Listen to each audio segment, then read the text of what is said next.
Hello friends, मैं हूं गुंजन कुमार और आप देख रहे हैं शिवांश एजुकेशन हब के थ्रू केमिस्ट्री के वीडियो। चलिए डायमंड की बात करें। डायमंड क्या है? एलोट्रोप ऑफ कार्बन है।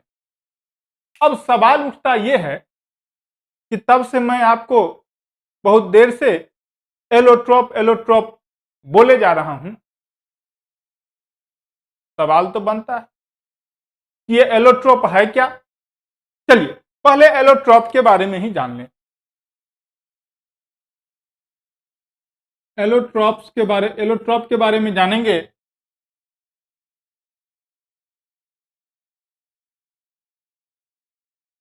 तो इसको मैं बता दूं कि some elements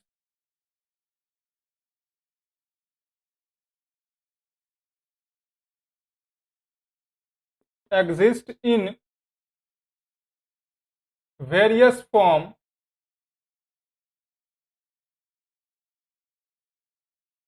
and these forms have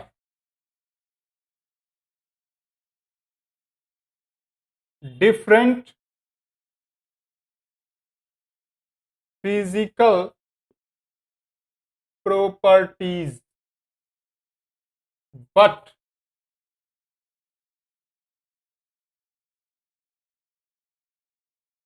have the same chemical properties। क्या लिखा है कि some element exist in various form and these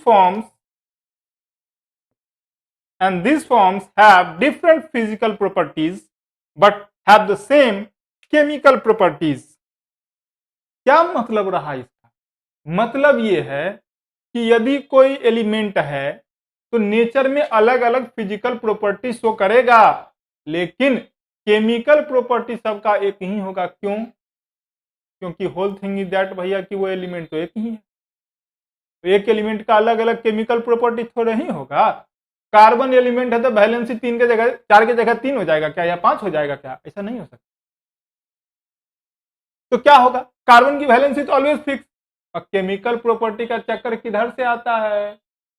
electron से, यानी कि वैलेंसी से। वो तो चेंज हो नहीं रहा।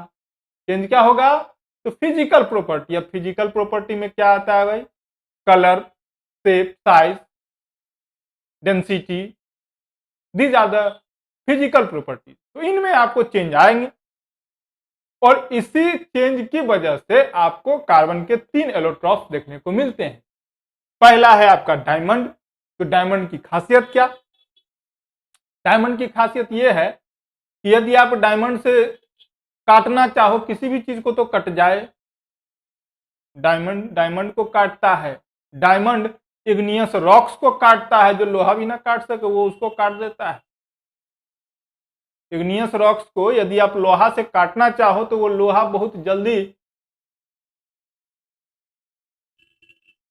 खराब हो जाएगा। उसका कटिंग पॉइंट जो है खराब हो जाएगा और वो काम का नहीं रह जाएगा। लेकिन उसी की जगह यदि डायमंड टिप्ड टूल्स का यूज करेंगे तो उन इग्नियस रॉक्स को होल करना काफी आसान होता है। क्यों? क्योंकि आपको मैं बता दूं कि diamond is the hardest known substance. जितने भी सब्सटेंस आज के डेट में हम और आप जानते हैं उनमें सबसे बड़ा कौन, सबसे हार्डेस्ट सब्सटेंस कौन? डायमंड। तो डायमंड का यूज कहां? लड़कियां सबसे पहले बोलेंगी किसमें? ज्वेलरी में सर। बिल्कुल सही जवाब। लड़के क्या करेंगे? अंगूठी में पहनूं, हीरा वाला अंगूठी पहनूं। और क्या कर सकते हैं? और भी काम है। डायमंड टिप्ड टूल्स का यूज कहां? ग्लास कटर में, रॉक्स कटर में, रॉक्स के ड्रिलिंग में एक्चुअली। और कहां काम आता है? तो आपको मैं जान करके बड़ा आश्चर्य होगा। स्पेस क्राफ्ट का जो विंडो होता है ना बाबू, स्पेस क्राफ्ट, मंगल पर जाएंगे, चांद पर जाएंगे तो खिड़की से बाहर देखेंगे तब ना पता चलेगा दुनिया कैसा है, स्पेस कैसा है। तो उसका विंडो कैसा? तो उसका विंडो मैं बता दूं डायमंड का बना होता है। मिल जाए एक आध टुकड़ा यार, काम बन जाएगा। एक आध टुकड़ा कैसे मिलेगा, वैसे थोड़ी मिलेगा, खिड़की तोड़ना पड़ेगा, टूटेगा थोड़ी, नहीं टूटेगा। क्यों?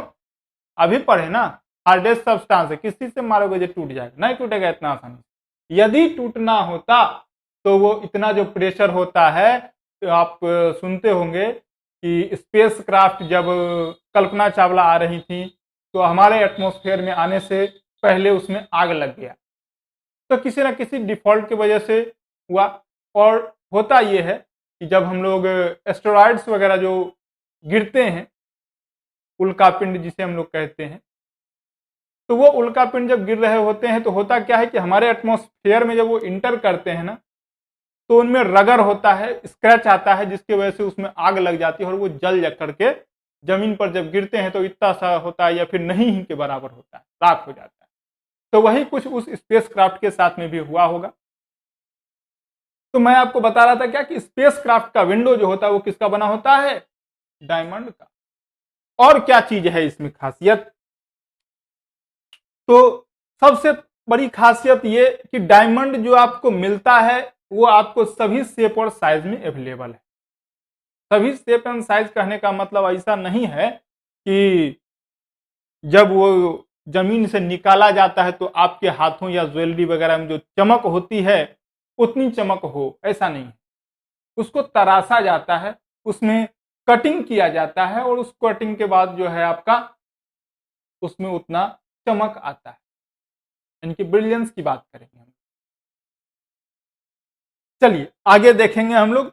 अब एक और चीज बहुत से लोगों के मन में उठ रहा होगा कि ठीक है सर, तो क्या डायमंड में और कुछ मिला होता है? तो नहीं, diamond purest form of carbon है। कैसे पता करेंगे? तो यदि आप डायमंड को जला दो, एनी हाउ जलाओ यदि आप, तो क्या मिलेगा? सिर्फ और सिर्फ कार्बन डाइऑक्साइड गैस मिलेगा, किसी भी तरह का राख यानी कि ऐश नहीं मिलेगा। इससे क्या पता चला? इसे पता यह चला कि वो जो सब्सटेंस आपने बर्न करवाया ऑक्सीजन के प्रेजेंस में, वो क्या था? सिर्फ और सिर्फ कार्बन था और कुछ नहीं था। उसी तरीके से हम लोग ग्रेफाइट के बारे में भी बात करेंगे, लेकिन वो बाद में करेंगे। अब और एक चीज जान लो, डायमंड का मेल्टिंग पॉइंट कितना होता है? कुछ बुक्स में आपको 3500 डिग्री सेल्सियस देखने को मिलेंगे, कुछ बुक्स में आपको 3600 डिग्री सेल्सियस देखने को मिलेंगे। मैं आपको कहता हूं कि आप एनसीईआरटी के डेटा को फॉलो करोगे। वो इसलिए क्योंकि बोर्ड के एग्जाम्स में एनसीईआरटी का ही आंसर करेक्ट माना जाता है। तो आप एनसीईआरटी को फॉलो करो, मैं किसी और बुक की बात नहीं करूंगा। वो इसलिए क्योंकि बोर्ड के एग्जाम की बात है। एक नंबर कहां से कहां पहुंचा देगा, जब आप इंटरव्यू में जाओगे बोलेगा आपके पास एक नंबर कम है, आप तो छट गए, तो फिर दिक्कत है। इसलिए एनसीईआरटी को ही आप फॉलो करो और उसी के हिसाब से काम करोगे। कहीं इसलिए मैंने कह दिया कि कहीं कहीं 3500, कहीं कहीं 3600। आई थिंक जहां तक मुझे याद है एनसीईआरटी ने इसी डेटा को दिया है, तो आप भी इसी को याद रखेंगे। चलिए इसी में और आगे बढ़ते हैं। तो कार्बन का तो सिंबल सी होता है सर, डायमंड का सिंबल क्या होगा? तो डायमंड का भी सिंबल आपका कार्बन वाला ही होगा। क्यों? क्योंकि अभी मैंने बताया ना कि डायमंड क्या है? प्योरेस्ट फॉर्म ऑफ कार्बन है, उसके लिए भी सिंबल सी होगा। डायमंड को यदि आप प्रेशराइज्ड करो या ज्यादा हीट दो तो कोई ज्यादा फर्क उसको नहीं पड़ेगा। आप प्रेशर डालोगे तो क्या कर लोगे? उसका बिगाड़ कुछ लोगे क्या? नहीं बिगाड़ सकते हो। क्यों? क्योंकि हार्डेस्ट सब्सटेंस है। और जब हार्डेस्ट सब्सटेंस है तो भाई उस पर प्रेशर डालो, हीट डालो, उसको नॉर्मल प्रेशर और हीट का कोई असर नहीं पड़ेगा। चलिए अब कलर की बात कर लें। तो डायमंड के बारे में आपने सुन रखा होगा कि ये कलर्ड होते हैं, लेकिन मैं आपको बता दूं it is a colourless substance. तो कहोगे सर क्या बात करते हैं, कलर तो होता है सर। जी हाँ, होता है। तो वो डायमंड आपका ओरिजिनल नेचुरल डायमंड नहीं, वो आर्टिफिशियल डायमंड होता है। उसमें हम लोग कलर मिक्स करके उसका फॉर्मेशन करते हैं, इसीलिए उसका कलर हो जाता है। लाल, पीला, हरा, ब्लू सब हो सकता है, लेकिन कब होगा? जब वो आर्टिफिशियल होगा। क्लियर है यहां तक की बात? अभी भी यदि किन्हीं को ना समझ में आया हो तो जरूर पूछेंगे। कहां पूछेंगे? कमेंट बॉक्स में। पसंद आ रहा वीडियो तो लाइक करना नहीं भूलेंगे। चलिए, और इसमें बात करें, डेंसिटी की बात करते हैं। तो डेंसिटी की यदि बात करें तो डायमंड जो है ना आपका हेवी होता है, ग्रेफाइट के रेस्पेक्ट में हेवी होगा। और क्या कहेंगे? तो अब मैंने आपको बता रखा है कि हार्डेस्ट सब्सटेंस है, बार बार मैं बोल रहा हूं इसको, वो इसलिए क्योंकि ऑब्जेक्टिव में अक्सर हाँ पूछा जाता है। आप जवाब देना नहीं भूलेंगे, जवाब जरूर देंगे। उसका क्या होता है? हार्डेस्ट सब्सटेंस है कौन? डायमंड। किसका एलोट्रोप है? कार्बन का। चलिए, यहां तक की बात हो गई क्लियर। अब मैं आपको यहां एक और चीज बता दूं। बचपन में हम लोग पढ़े थे कि ग्रेफाइट इलेक्ट्रिसिटी का गुड कंडक्टर होता है, तो क्या डायमंड भी होता है? नहीं होता है। डायमंड इलेक्ट्रिसिटी का गुड कंडक्टर नहीं होता है। और दूसरी बात ये कि मिलेगा कहां? दूसरी बात क्या, सबसे जरूरी बात तो यही है कि मिलेगा कहां। बहुत से लोग बोलेंगे ज्वेलर्स की दुकान में। अरे नहीं बुरबाक, पता करो तो ज्वेलर के यहाँ जो आया वो किस माइन से आया। तो मैं आपको बता दूं, इंडिया में ये आपको मध्य प्रदेश में एक जगह है, नाम है पन्ना। वो किताब वाला पन्ना नहीं, उस जगह का नाम है पन्ना। और वहां से इसको निकाल के लाया जाता है, फिर उसको तराशा जाता है मशीनों पर, और तब जाकर के हम लोगों के पास वो इतना गजब का अट्रैक्टिव चमक होता है उस डायमंड में। जब निकलता है तो लगेगा फिटकिरी का गोला है, लेकिन उसी को जब रगड़ रगड़ के पॉलिश कर करके चमकाता है, तब जो दिखता है वो बहुत ही गजब होता है। चलिए आगे अब बात करेंगे हम लोग डायमंड का जो स्ट्रक्चर होता है कैसा होता है। तो मैं आपको बता दूं, डायमंड बना किससे? कार्बन से। कार्बन की वैलेंसी कितनी? 4। हर एक कार्बन, मतलब एक कार्बन 4 अलग अलग कार्बन से जुड़ा हुआ होगा। यानी कि ये कार्बन भी 4 कार्बन से जुड़ेगा। तो इस तरह से जो है आपको कुछ स्ट्रक्चर बनता है, और इस वजह से आपको डायमंड जो है इतना चमकदार होता है। चलिए, ये स्ट्रक्चर हो गई इसकी।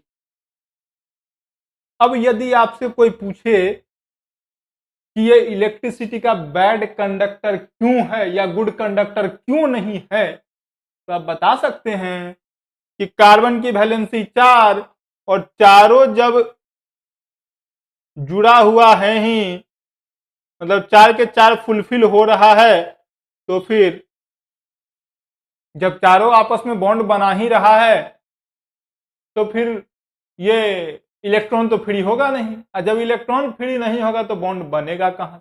बॉन्ड नहीं बनेगा। तो चलिए आगे बात करेंगे हम लोग ग्रेफाइट के बारे में।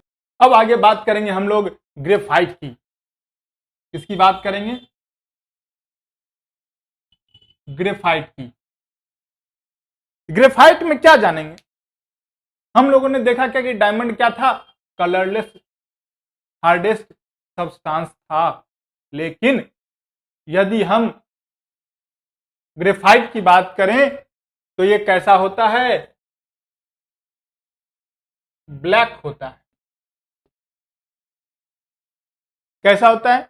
ब्लैक होता है। और साथ में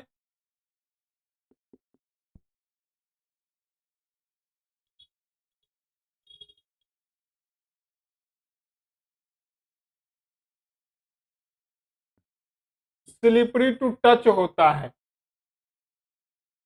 साबुन को जब छूते हैं, या साबुन छोड़ो यार, पेंसिल को पकड़ो, पेंसिल का जो हम छीलते हैं ना, ताकि जो ब्लैक कलर वाला पार्ट होता है ग्रेफाइट वाला, उसको आप हाथ में रगड़ के देखोगे तो बहुत सॉफ्ट लगेगा, लगेगा कि पाउडर लपेट रहे हैं। सिर्फ चेहरे पर मत लगाना, नहीं तो गोरा काला हो जाएगा, काला तो भाई कोयला हो जाएगा। हाँ, तो वो चेहरे पर नहीं लगाना, बट उसको हाथ में आप रगड़ के देखोगे तो पता चलेगा क्या, कि वो बहुत स्लिप करता है। इसी प्रॉपर्टी का यूज करके हेवी मशीन्स में लुब्रिकेंट के रूप में इसका यूज किया जाता है। कहोगे सर तो लुब्रिकेंट में तो सर वो ग्रीस या पेट्रोलियम प्रोडक्ट का यूज किया जाता है। ऐसा नहीं कि सिर्फ पेट्रोलियम प्रोडक्ट का यूज किया जाता है, ग्रेफाइट का भी यूज किया जाता है, लेकिन कहां, जहां हेवी मशीन्स हैं वहां। हेवी मशीन्स इट मींस जो कंटिन्यूअसली चल रहे हैं, उनमें अप डाउन जो होगा तो क्या होगा, घिसेगा। तो उस घिसने से बचने के लिए क्या होते हैं, ग्रेफाइट का पाउडर उसमें डाला जाता है ताकि वो घिसे नहीं। चलिए आगे बात करेंगे हम लोग इसका, कहां ये मिलेगा। मिलेगा कहां, सबके जो पेंसिल में, पेंसिल का जो निडल होता है वो कैसा होता है, तो पेंसिल का निडल आपका ब्लैक कलर का होता है, स्लिपरी टू टच होता है, और साथ में क्या होता है, निडल जो होता है वो सॉफ्ट होता है, इसलिए हम लोग उसको कटर से छील पाते हैं, शार्प कर पाते हैं। और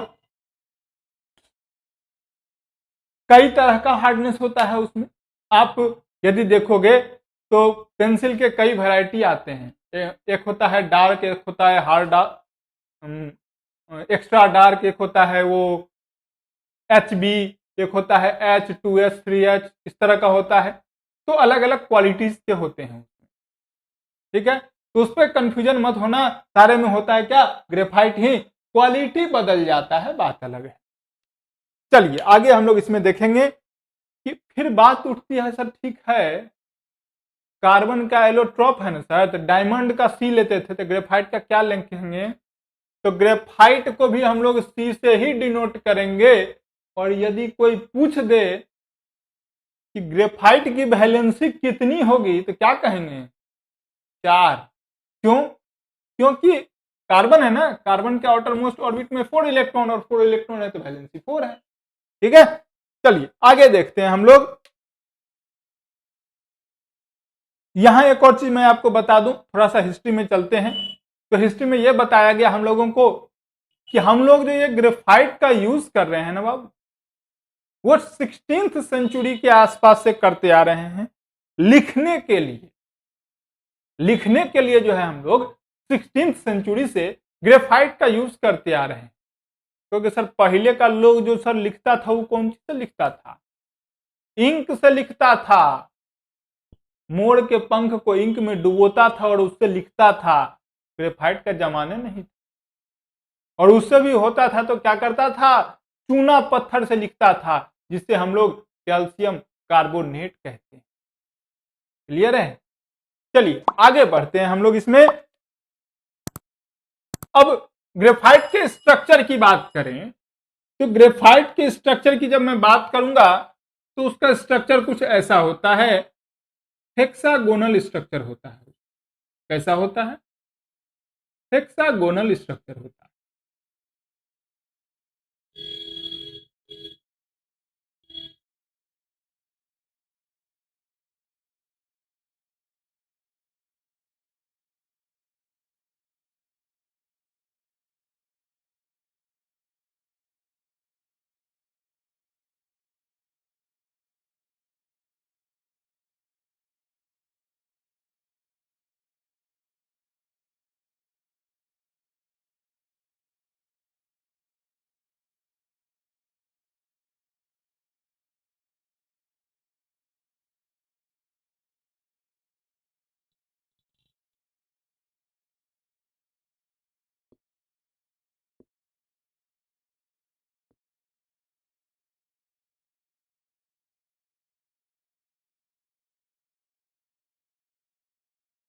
ये जो स्ट्रक्चर होता है देखने में थोड़ा आपको कॉम्प्लिकेटेड लग रहा होगा, लेकिन एक्चुअल में आपको ग्रेफाइट का स्ट्रक्चर कुछ होता ऐसा ही है, और इसी वजह से ये स्लिपरी टू टच होता है।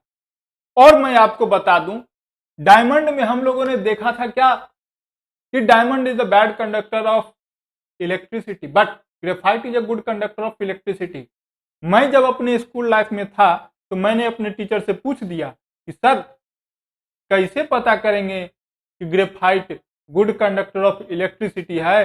तो उन्होंने मुझे बताया कि बउआ एक काम करो, पेंसिल को इधर से भी शार्प करो, पेंसिल को इधर से भी शार्प करो, और बिजली वाला बोर्ड जो होता है ना जिसमें वो 3 प्लग लगा होता है उसमें डालो, स्विच ऑन करो और दूसरे साइड पर हाथ डालो तो पता चल जाएगा। जब झटका लगेगा 440 वोल्ट का तो आपको पता चलेगा क्या कि गड़बड़ है। गड़बड़ नहीं है, आप गड़बड़ थे।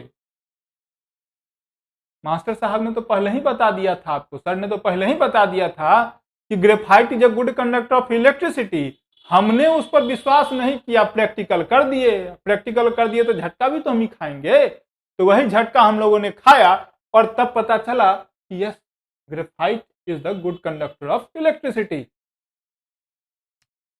कैसे?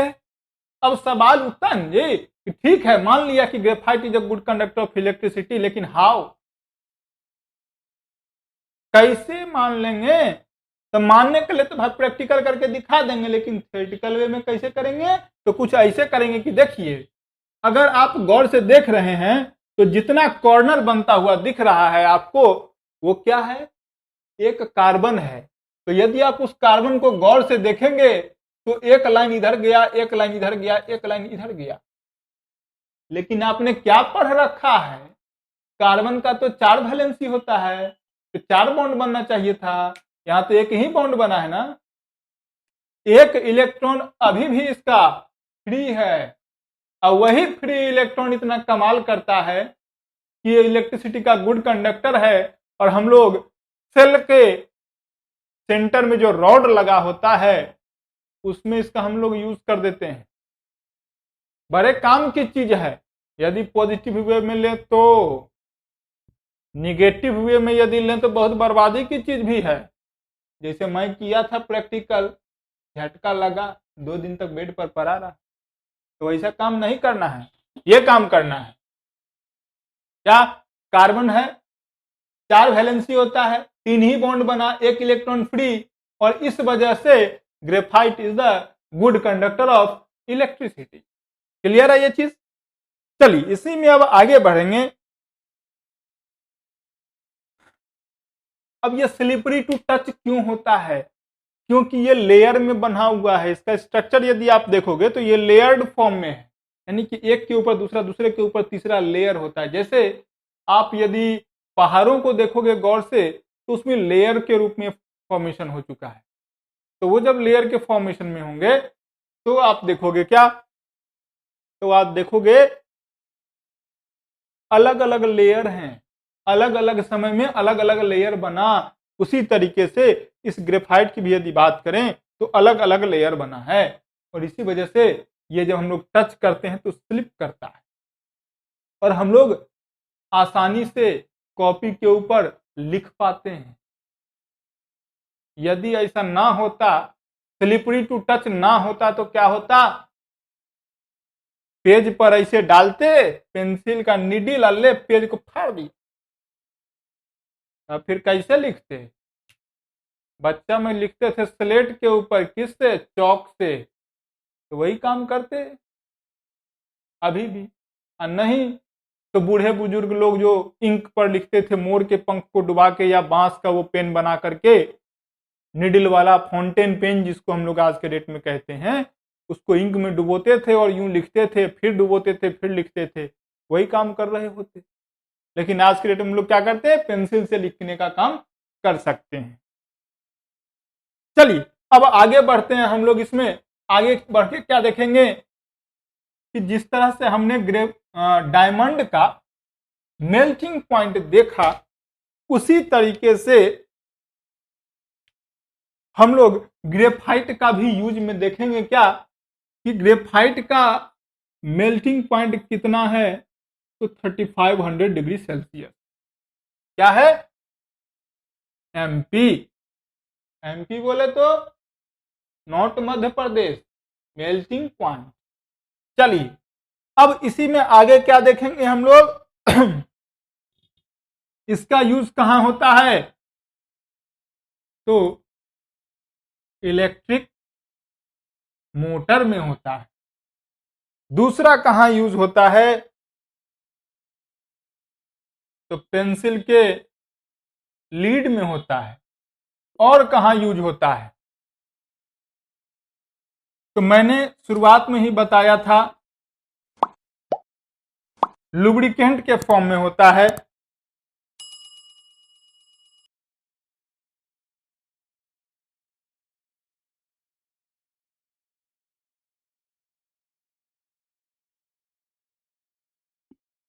हेवी मशीन्स में। और भी यूज है। और इसका यूज क्या?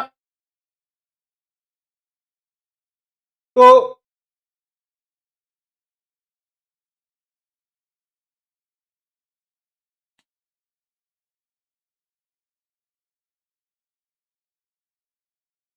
इलेक्ट्रोड के फॉर्म में। तो ये इसके यूज हो गए। ये तो था मेल्टिंग पॉइंट, बाकी इसका यूज है। तो इन यूजेस को आप क्या करेंगे? दिमाग पर रखेंगे। कहोगे सर नहीं है तो क्या करेंगे? तो दिमाग नहीं है तो खरीद के बाजार में थोड़ी मिलता है जो खरीद के लाएं। डेवलप करेंगे उस चीज को। एक ही चीज को जब बार बार आप पढ़ते हैं तो वो चीजें याद हो जाती हैं। तो उन चीजों को आप क्या करेंगे? अभी जो हम लोगों ने देखा है उस वीडियो में बहुत सी चीजें मैंने बोल के बताई हैं और बहुत सी चीजें मैंने लिख के भी दी हैं। आप दोनों काम करो, वीडियो को सुन लो और लिखने की कोशिश करो, क्योंकि जो लिखेंगे उनका राइटिंग स्पीड बढ़ेगा और एग्जामिनेशन में काम आएगा। चलिए अब बात कर लेते हैं, तीसरा जो फॉर्म था क्या था? बक मिंस्टर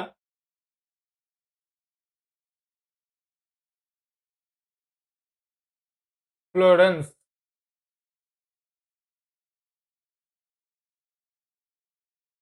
चलिए अब इस बकमिंस्टर फ्लोरेंस के बारे में मैं आपको एक कहानी बताऊं। पहले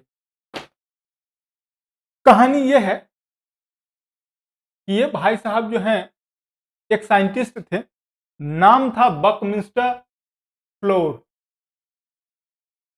अब बकमिंस्टर फ्लोर था, बहुत से लोग जानते हैं इसका नाम क्या लेते हैं? बकमिनिस्टर फ्लोरेंस।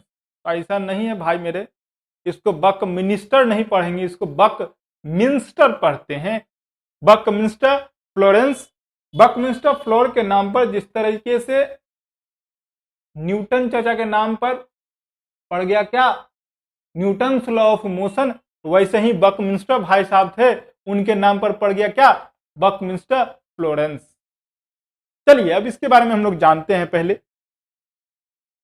क्या जानेंगे? तो ये भी क्या है ये? तो कार्बन का एलोट्रॉप है, थर्ड एलोट्रॉप ऑफ कार्बन है। तो थर्ड एलोट्रॉप ऑफ कार्बन जब है तो ये बना है किससे? तो मैं आपको बता दूं कि कार्बन 32, कार्बन 60, कार्बन 70 और कार्बन 240, ये सब जो हैं, बोलोगे सर ये क्या लिखा हुआ है? तो मैं आपको बता दूं, कार्बन के इतने एटम्स जब पेंटागन और हेक्सागन के फॉर्म में मिलकर के एक बकी बॉल का स्ट्रक्चर बनाते हैं, यानी कि वो बास्केटबॉल जो खेलते हैं ना उसका जो स्ट्रक्चर होता है, उस स्ट्रक्चर को का जो बॉल टाइप का स्ट्रक्चर बनता है, उसी स्ट्रक्चर को नाम दिया गया बकमिंस्टर फ्लोरेंस।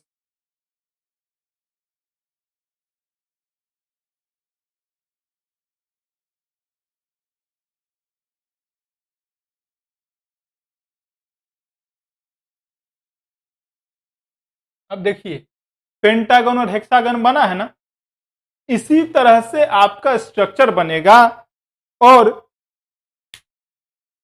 स्ट्रक्चर बड़ा कमाल का दिखेगा आपको। इस स्ट्रक्चर में आप देखेंगे तो पता चलेगा। पहले बात तो मैं आपको बता दूं कि ये बना कब था, तो 1985-86 के आसपास में इसका फॉर्मेशन किया गया। जैसे मैंने आपको शुरुआत में ही बता रखा है कि 1986, तो आई थिंक ये 1986 या 85 था, 85 ही था वो, 86 नहीं 85 ही था।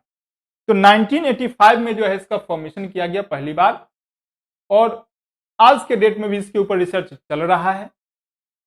यहां होता क्या है कि पेंटागन और हेक्सागन मिलकर के एक बास्केटबॉल के जैसा स्ट्रक्चर का फॉर्मेशन करते हैं, और वो जो बॉल बनता है उसी को नाम देते हैं बकी बॉल या बकमिस्टर फ्लोरेंस का नाम देंगे। इसमें होता कितना है तो मैं आपको बता दूं, 20 हेक्सागन्स होते हैं और 12 पेंटागन्स होंगे। क्या होंगे? 20 हेक्सागन और 12 पेंटागन्स होंगे। तीन चीज को ध्यान में रखना है, क्योंकि ये चीज आपको ऑब्जेक्टिव में पूछा जाता है, और 20 नंबर शायद ऑब्जेक्टिव आप ही लोगों को झेलना है, और बिहार बोर्ड वाले को तो बहुत ज्यादा झेलना है, 50%। हाँ, तो इस चीज को ध्यान में रखेंगे। ये हेक्सागन हो गया, ये पेंटागन हो गया। अब हेक्सागन और पेंटागन क्या होता है ये आपको मालूम होगा। हेक्सागन बोले तो ये पेंटागन में ये मंदिर, तो हेक्सागन और पेंटागन हो गया। और मैं आपको बता दूं, बकमिस्टर फ्लोर जो थे वो बहुत ही बढ़िया आर्किटेक्ट थे, और उसी आर्किटेक्ट दिमाग का ये खुरापात था कि उन्होंने पेंटागन और हेक्सागन को मिला मिला के एक बॉल के जैसा स्ट्रक्चर बना दिया। कहा कि ये कार्बन का एलोट्रॉप है। क्यों? क्योंकि उसमें जितना भी एलिमेंट था सारा का सारा कार्बन था। उसको भी जला के देखा गया तो उसमें भी सिर्फ कार्बन डाइऑक्साइड ही मिला, इसीलिए इसको क्या कहा गया? Allotrope of carbon. हिंदी में इसको क्या कहते हैं?